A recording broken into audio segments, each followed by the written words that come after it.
Okay, so far we've been getting a lot of information about the technical side of things. I wanted to mainly focus on what we can do as a lobby group to take this beyond just street protesting and sort of whining online and things like that, and actually exert the pressure that Simon Birmingham was speaking about, to actually get the politicians realising that they could lose votes over this, and it's something that if they want to maintain their position or gain more power or keep their job, then they really need to start taking our lobby a lot more seriously.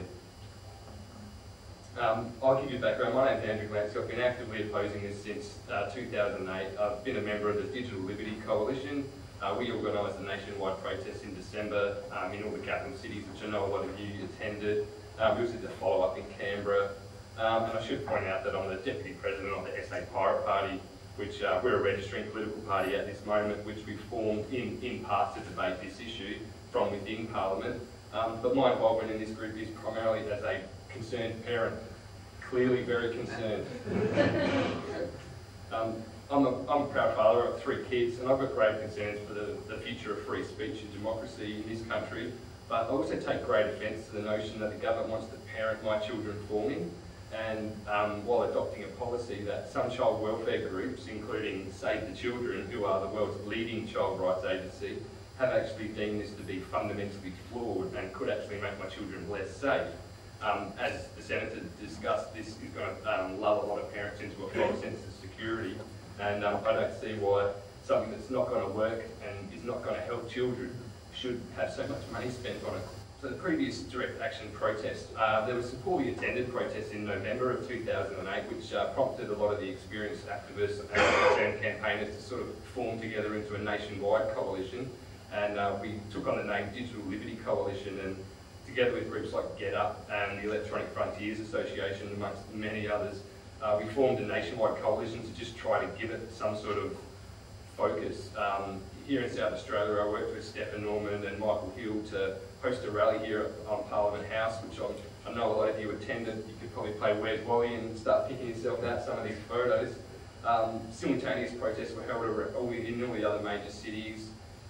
It was largely promoted online, although we did get, here in Adelaide, we did get a lot of support from Radio Adelaide, and that probably gained us the most benefits was actually speaking in depth and debating with people such as the Australian Family Association on the radio, and cutting through from that old media to where we're not having the effect. We seem to have won the fight online, and we need to sort of start taking it into the older media. The event itself attracted about 300 people.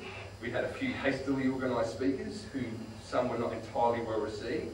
And most of the protesters were very well versed in the issues, so we didn't really make much headway in winning any of the naysayers over to our side. A lot of the signage was ineffective at best, to be honest, and a lot of it, there wasn't a lot done in the way of handing out flyers and disseminating information to sort of passers-by and that sort of thing. We had the Sunday Mail down there, we had ABC National News bring a camera crew down. The press coverage we got out of that was probably more negative than positive, with both of those organisations introducing us as protesters against the censorship of child pornography, not internet censorship, which I don't know about you, but they seem like completely different things. But they're a way to hold the government accountable, ABC. Radio Adelaide interviews aside, the media coverage did probably damage our cause more than it helped it, which was very disheartening. A lot of the other states featured lengthy articles in their press, albeit in the technology sections, largely not on the front pages. But our censorship-loving state seemed somewhat apathetic, if not hostile towards our cause in the press. And when the aim of any direct action is actually to raise public awareness, often through increased media coverage, I think it's pretty safe to say that South Australia failed on both of these fronts. And all the energy that went into managing the risk of negative PR, you know, telling people, debating with people why hands off my porn sign was probably not going to help. You know, preventing some of the special interest groups from kind of hijacking the event or co-opting it for their own cause, and of course being labelled as supporters of child abuse. You know, that all of this far outweighed any impact we may have actually had. Just intervening with that, just that last point, you were saying that within the state, well, I mean, I'm not sure the news hierarchy sort of converged at the top, or was that like just an SA, or that's a general? It was needing notion across the generally the other states did get pretty decent coverage, but a lot of the times there was the better coverage didn't come so much from the protests. A lot of the time that did give them an excuse to talk about it and to run a story. But for instance, the subsequent rally we had in Canberra, we asked everybody from the state to sort of congregate in Canberra and let's do it on the steps of Parliament when the politicians weren't actually sitting, the press didn't want to come out. Again, it was pretty hard to organise. I mean, yeah, exactly. And the Canberra nightlife left a little bit to be desired, but that's another story. I mean, in the end, we had film crews there, we had great bands and DJs, we had great speakers like Colin Jacobs from the EFA, we had John Kay from the Greens, we had Fiona Patton from the Sex Party. We got a lot of people out, a lot of people had a good time, but there was way more press from the leaking of the blacklist around this time and the blocking of WikiLeaks than anything that we were doing there on the lawns of Parliament House. So, in summary, I would conclude that direct action protesting, while it's an important step in the beginning of any grassroots campaign, and it's helpful in gathering up forces, ultimately it's failed its objective so far, and I think to really move forward with this issue, and to actually win people over to our way of thinking, we have to develop a more cohesive strategy for lobbying for change. And I've been taking a lot of cues from the work being done by the Australian Christian lobby, who work pretty hard to undermine our ineffective efforts, but they actually have some pretty good techniques, and I think that we need to start adopting a lot of these. This line of thinking of developing a strategy to move forward is supported by the EFA, who have been fighting legislation of this nature since the 90s, as most people would know. And I think our best bet's to coordinate ourselves on a national level, but to adopt more effective lobbying techniques besides just street protests. The politicians need to understand unequivocally that they have more votes to lose by ignoring our lobby than by ignoring the Australian Christian lobby. And this is not going to be easy. And it's not as much fun as posting a clip of Conroy on YouTube and having a laugh or making up a funny lolcat sign, but this is what we have to do if we want to actually make it work. The main benefits from the direct action protesting was there was an event to promote. What actually happened at the event didn't really affect anything, but the press we could do to promote that event, the pressure that could exert by it.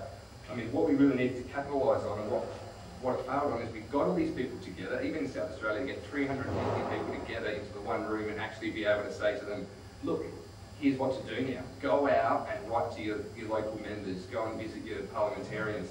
A lot of that follow-up wasn't done after these protests, and a lot of people, I think, had the impression that, oh, I went to the rally, I've done my part, I've shaken my fist, and we're going to change the world. But people need to adopt a lot more. So Conroy's announcement in December said that there was 15 other Western democracies that have similar censorship models to what he's proposing, when none of them have mandatory censorship and none of them have it to this magnitude and they don't have it to this scope. So when he suggests that Australia should have something similar, yeah, perhaps something similar, but this isn't really that similar, is it? Well, one of the differentiators between the one that he suggested and Saudi Arabia, Iran, North Korea, Burma and China is that the one that he suggested is driven by complaints from members of the public. And I think that creates an opportunity for something I like to call civil obedience. Conroy's system is different from all of those guys. It's not driven by what's illegal, it's driven by complaints from members of the public. On that note, I found it interesting in Conroy's December announcement of the policy that he was speaking about the classification of RC content as sexual violence, including rape. And so it's interesting to point out something seemingly innocuous as Bible.com contains that kind of content. There's a mention of rape, there's incest, and there's what many would call religious extremism, such as God himself inciting people to murder or even commit genocide in his name.